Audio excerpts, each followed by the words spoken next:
And welcome back to the Valley today. Temperatures into the low to mid 20s today. The snow that we have across the region will start to taper off by later on this morning. We got mostly cloudy skies by the afternoon as winds will be mainly from a westerly direction around 10 to 20 miles per hour. Here's where it's snowing as of right now. First off, we do have some snow into portions of the northern valley, northwestern Minnesota, and the Devil's Lake Basin. Just some light snow into the southern half of our viewing area. We are mainly dry. This activity is continuing to move off to the north and to the east and should be gone for most of us by the mid-morning to midday.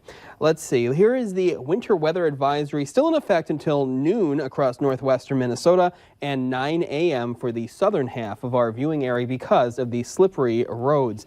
The current temperature looks like this. We're closer to 30 as you make your way into our far northeastern and eastern counties up and down the Red River Valley. Near 20 degrees, some upper teens on the map in our far western counties. And the winds across the region, most of us have flipped over to a northwesterly direction. Wind speeds around 10 to 15 miles per hour and a little bit of a wind chill. Some of us having wind chill values now into the single digits, especially out toward the Devil's Lake Basin and James River Valley, and most everybody else having a wind chill close to 10 degrees. So mostly cloudy skies, the story.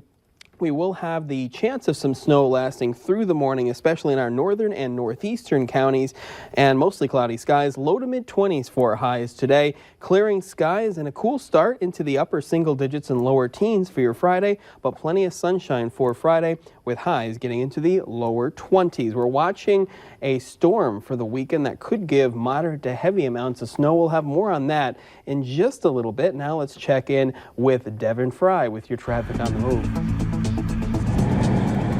Thank you, Justin, and good morning, Red River Valley. We are heading down Main Avenue right now. We are going westbound. Now, you can see, thankfully now there's a little bit of a visible lane from where people have been driving this morning, but overall the snow-covered roads are still pretty prevalent right now.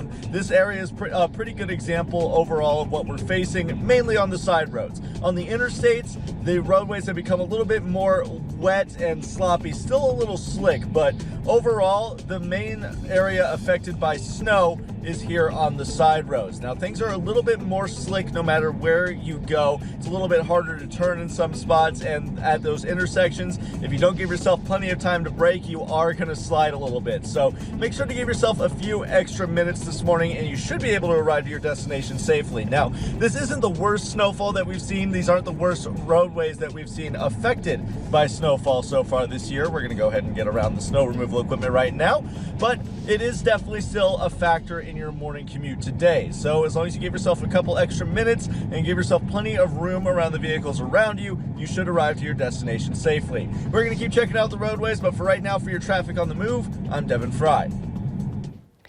Donations are pouring in for victims of a huge fire in downtown Minneapolis, and firefighters are still on the scene more than 24 hours after the building was evacuated. The fire started yesterday morning around 3 at the Francis Drake Hotel, a former luxury hotel which was converted into temporary housing for people who are homeless. The fire was concentrated on the second and third floors of the 3-story building, but fire officials are still looking for the cause. More than 200 people were forced out of their apartments with only the clothes on their backs and what they could carry. The Red Cross scrambled to find temporary shelter for them. The city is looking to secure a more permanent solution.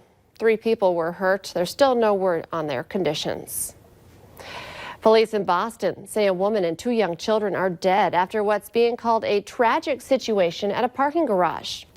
Officials say around 1:30 yesterday afternoon, officers found the woman and 2 children under the age of 5 unconscious on the sidewalk next to a parking garage. They were later pronounced dead at a hospital. Police are not releasing any information about how they died. It was surprisingly quiet in North Korea on Christmas Day, with no expected missile tests. The U.S. wasn't taking any chances, however, reportedly flying surveillance planes over the Korean peninsula. Mark Liverman has the latest. In North Korea, Christmas came and went without a gift for the United States. The communist nation had promised one earlier this month.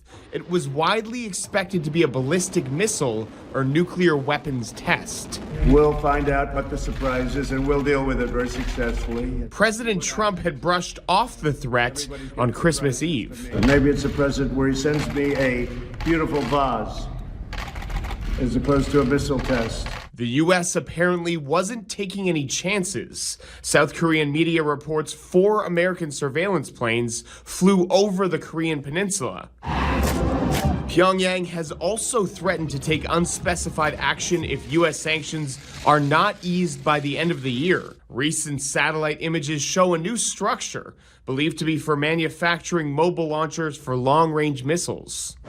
More than 28,000 U.S. troops are stationed in South Korea. We understand that Korea is a demanding assignment. But they still found time to celebrate the holidays. And the meal was actually really great because it reminded me of things that were being made back home. North Korean leader Kim Jong-un is expected to deliver a national address on New Year's Day. Mark Liverman, CBS News. North Korea has had a self-imposed moratorium on nuclear and intercontinental range missile tests since 2018, although they still have been testing short-range ballistic missiles. The rector of the Notre Dame Cathedral says the Paris landmark is still so fragile that there's a 50% chance the structure might not be saved. That's because scaffolding installed before this year's fire is threatening the vaults of the Gothic monument. They say restoration work isn't likely to begin until 2021. The cathedral was under renovation at the time of the accidental fire in April. In our Healthier Me this morning, intermittent fasting not only helps with weight loss, but it can improve overall health as well. That's what a Johns Hopkins University researcher says anyway. He says studies show that restricting eating to just 6 to 8 hours a day decreases blood pressure, cholesterol, and resting heart rates. It may also improve risk factors for obesity and diabetes, and even benefit brain health. The researcher admits the initial hunger pangs are tough, but says the body typically adjusts after just 2 weeks. Another type of intermittent fasting is called 5-2, where you regularly eat for 5 days and eat very little for 2 days. Man's best friend may be beneficial to your mental health. A new study shows having a dog during childhood could lessen your risk of schizophrenia as an adult. That's according to researchers at Baltimore's Shepherd Pratt Health System. They say more than half of their subjects grew up with canines prior to becoming a teenager. After comparing results, the research showed having a dog during childhood resulted in a 24% reduced chance of schizophrenia. That percentage of a lesser risk more than doubled for babies who were around dogs.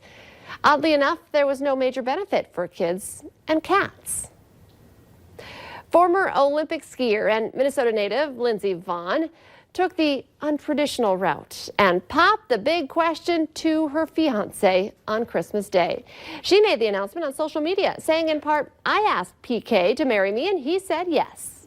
Vonn and pro hockey player PK Subban have been dating since 2017. She says actions speak louder than words when it comes to equality and that men should get engagement rings too. The 35-year-old Vonn retired earlier this year from competitive skiing. She won 3 Olympic medals, including a gold during her career. Firefighters help a Fargo family deliver on their late son's wish to cheer up kids in the hospital over Christmas. That story is still to come here on the Valley today. And some snow this morning and possibly some heavy snow over the weekend. We'll have the details coming up.